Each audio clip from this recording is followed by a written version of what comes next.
Starring Entertainment. Sa akin naman po, yes, same sa copy-paste. Hindi po, yeah, the acceptance po, grabe yung, syempre parents na, kung aluin nila kami, bibilin nila kami, kahit ano pagkain, ganun po ang na-experience namin dito sa Luzon, sa Manila po. And napakagaan, worth it na gawing pamilya. Ang Magic 7 with daddy at saka mami yung CD. Kaya masaya po kami. And hopefully, same pa rin after. Thank you po.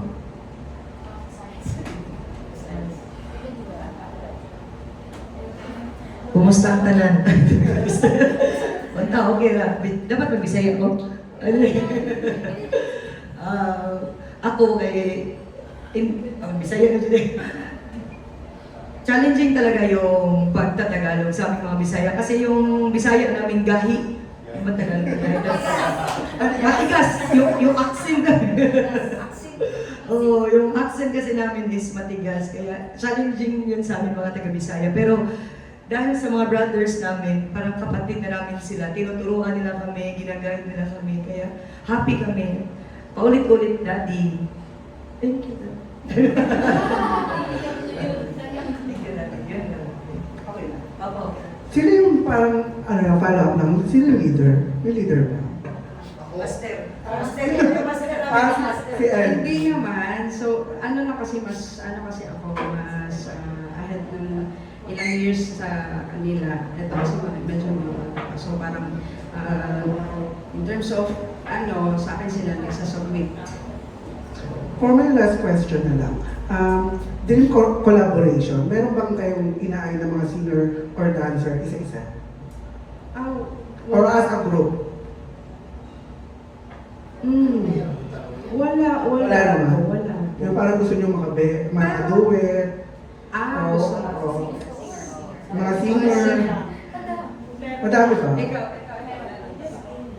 Kasi nung part 1 namin, may ginaya lang kami na parang trip lang namin boy band. Backstreet Boys. Pero maganda ang boses nyo, nakaka-inlaw. Di ba? Pwede na yung direct, di ba? Kaka-inlaw. Maganda yung beat. Yun lang. Wala ba? Sige, okay lang. Ano ba? Sample ba? Hindi.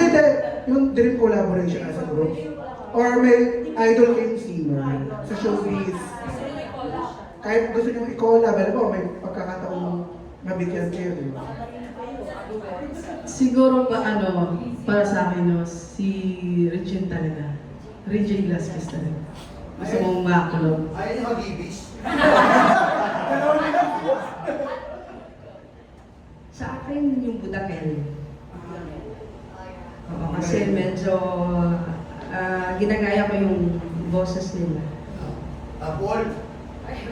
Sa akin naman po international si Vanessa Wu. Yung sa Sa akin si Casey Tandingan. Yeah, same po. Copy-paste ulit. So, Idol ko po si Casey. Yeah, performance. Lahat po, bosses, copy-paste sana. Ayoko mag-copy-paste. Sa akin po is, nung bata pa kasi ako, idol ko na talaga to si Sarah G. Siya talaga yung nakapag-boost ng talent ko. Yung mga kanta niya, kinakanta ko sa contest ko. Yes. Tapos si Morissette Amon, naku, Bisaya din yun. Oo, tigasip parang yun. sa concert, bibirit kayong lahat. Matataas ng idol nyo eh. At may din ako sa international, mga Celine Dion at saka Mariah Carey. Yun talaga. Saya ka yata. Opo.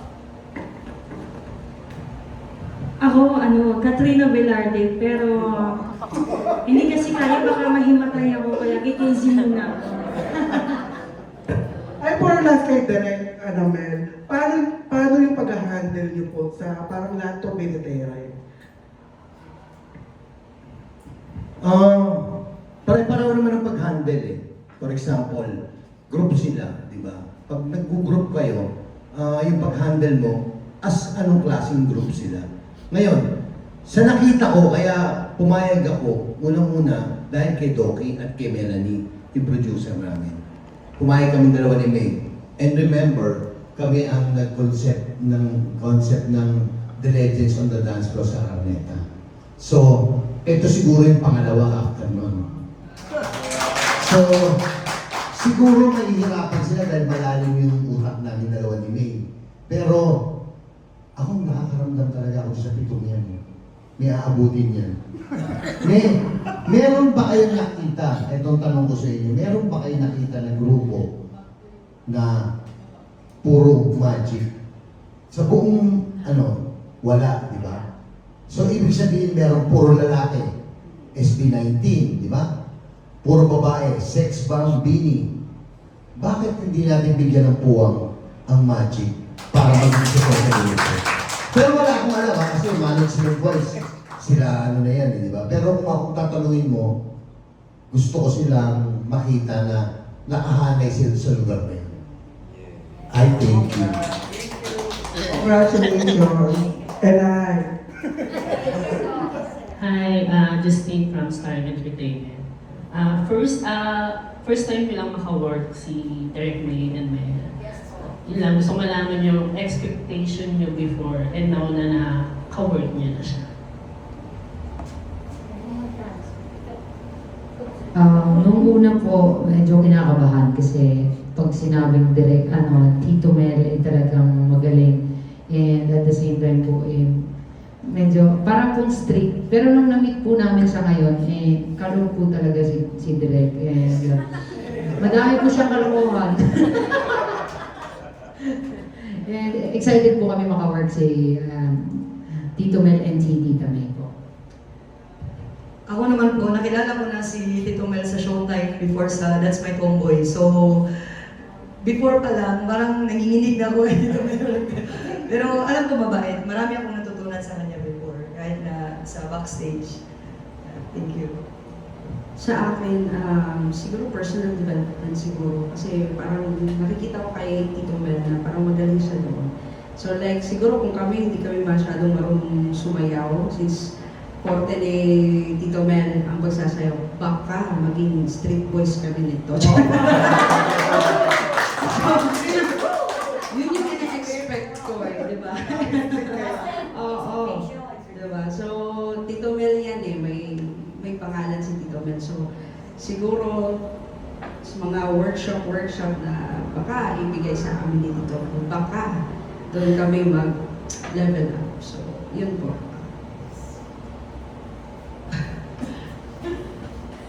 Hindi. Ako kasi Hindi doon sa TikTok pa lang na nag-up si Tito Mel. Parang tumaas yung yung respeto ko kasi narinig ko na Tito Mel is the one direct kasi sa mga maraming i-guide dahil sa mga artist. And ang expectation ko, Tito Mel is stricto and mahaba yung ko ngayon na expectation kasi kaming mga Magic 7 is meron pa kaming matutunan kay Tito Mel. And isa din sa mga excitement na makatrabaho namin siya and lalo na kay Madam Tita May. Tita May, pasensya naman, Bisaya kay isod kayo mga Tagalog. And maraming salamat po. Tita May, pasensya naman po, Tita May. And siyempre nagpapasalamat kami kay Doc. Hindi ko dahil Doc na kilala namin si Tita May at siya si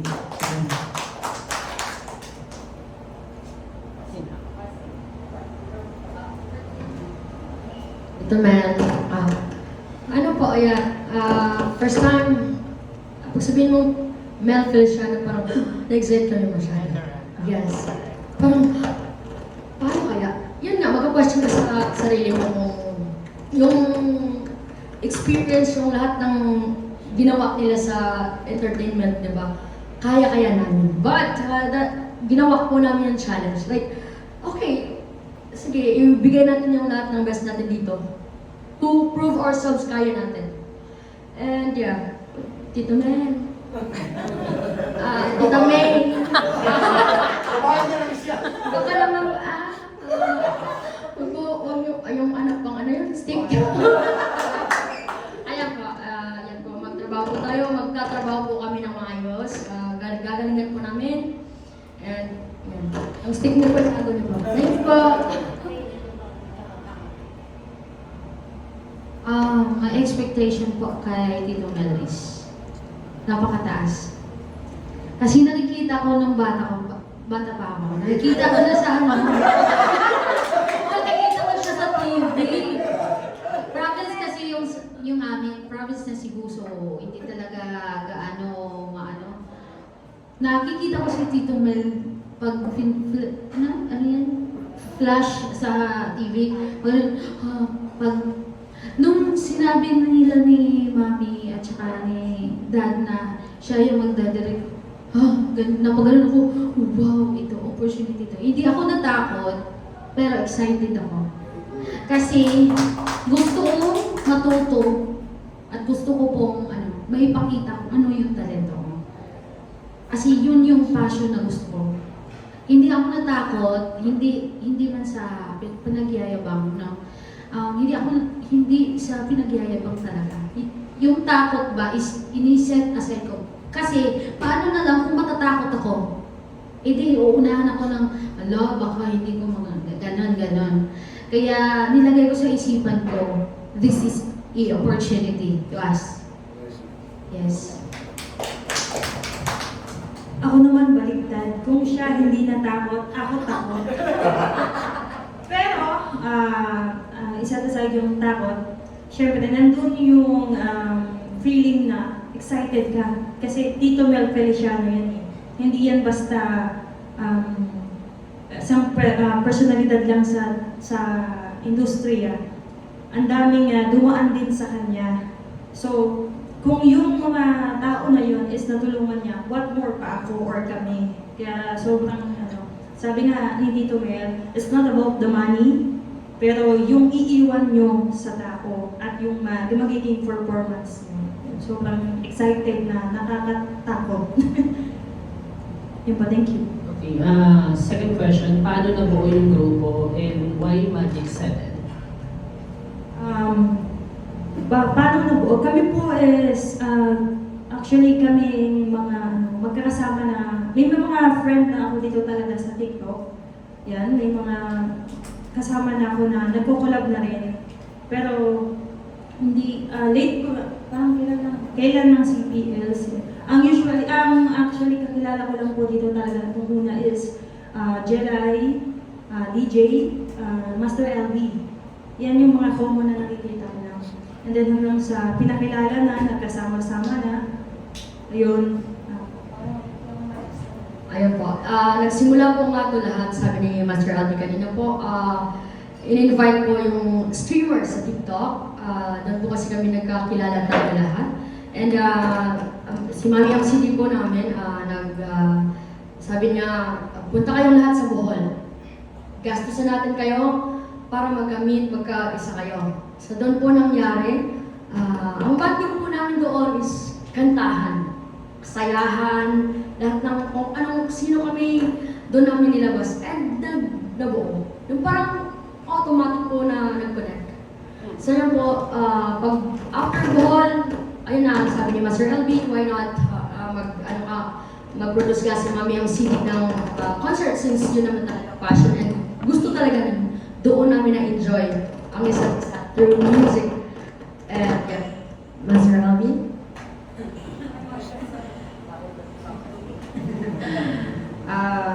Yun nga, actually ano lang yun eh, more of bonding lang sa amin sa Bohol. Kaya lang may dumating na bagyo ng time lang sa Cebu. So ginawa na lang namin ang concert for a cost kami doon sa Cebu. Since may naman si PL doon, si partner sila. May bar sila doon na in-invite lahat ng mga LGBT community doon sa place na yon at doon kami nagkantahan. So, ang kasama ko pa lang doon is si Jelay, ako, si Barkley, and DJ. kasi hindi nakasabay si si Keith kasi sa priorities. So, kami talaga yung una, kami apat. And then, nung nasabi ko kay Master MCD, she's the producer, na why not produce a concert? So, parang kaming apat, parang hindi, parang kailangan pa natin, di ba? So, ito, na-invite sila si Jobel, si Kathleen, and si Kit. Since nasa isang, lang kami, sa isang platform na kami sa TikTok. So, yun na, doon na nag-start lahat na kami, as in kami lang. Suggestion, ito gagawin natin, ito kayo dalawa, ito kami tatlo. So, doon talaga nag-start lahat. And then, I don't know, biglang may part 2 na agad. Hindi pa nga natatapos ang part 1, gusto na agad ng producer, hindi, mag-part 2 tayo. Sabi niya, siya kami, hindi pa tapos na. And then, siguro may rason talaga lahat. Kasi hindi namin akalain na si Doc, kilala niya si Tito. Kasi ang nasa nasa mind namin is, sige, mag-produce tayo ng another concert, pero dito lang yan. Kaya lang, mas bigger ang idea nila na sa amin, nilapag sa amin. So, kami naman, na-cultured shock kami kasi galing kami dito sa sa bar lang. Tapos biglang music museum. So, sabi ko, kaya ba kaya natin? Sabi naman nila, Doc, and kasama din si Miss Ren, di, kaya niyo Doc, makitaan namin kayo ng potential. So, kami naman, malaki din ang namin kasi nagtiwala sila sa amin. And then, mas gumaan din kasi nandito si Tito Mel. So, si Tito Mel lahat ang may talaga nito. Ano? Ganito yan kasi ang unang-unang part 1 nito, iba ang title niyan. Ang title niyan ay The Rhythm of Pride.